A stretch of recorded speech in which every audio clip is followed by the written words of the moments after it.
I think as individuals, what can we do to, change our perspective about social media?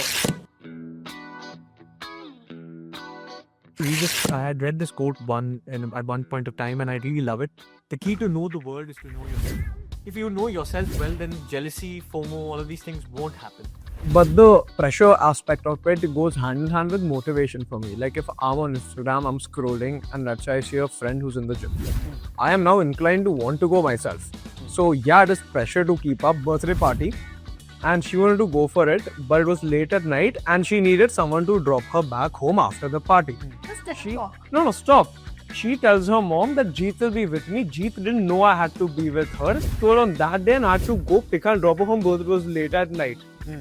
So FOMO, yes, that is victim one. At a certain age, I feel like everybody becomes content with themselves and they're like, Abhi, we know that this will not happen, so why be jealous? I think coming back to social media, what do you think? I think as individuals, what can we do to, change our perspective about social media, or, limit it or restrict it, or, use it wisely? I think you need to find a balance, because at the time you can make a schedule, you can make a timetable, but you need to have it in you. You need to have that responsibility in you to follow it.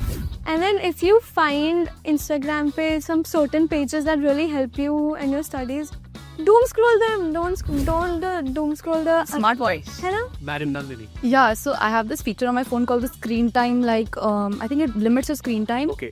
And I use it a lot. Parents are engrossed in their phone a lot. I'll go to the room, I'll sit, I'll start a conversation. They won't pay attention. They will be on that phone and they will not leave it. And that's when the irony comes in, whenever they come to talk to me and I'm on my phone, they'll be on me that, leave your phone. But when I go and talk to them, they'll be on their phone and it'll not matter a minute. Simple solution. Send them the link of this podcast and tell them to watch it. Done.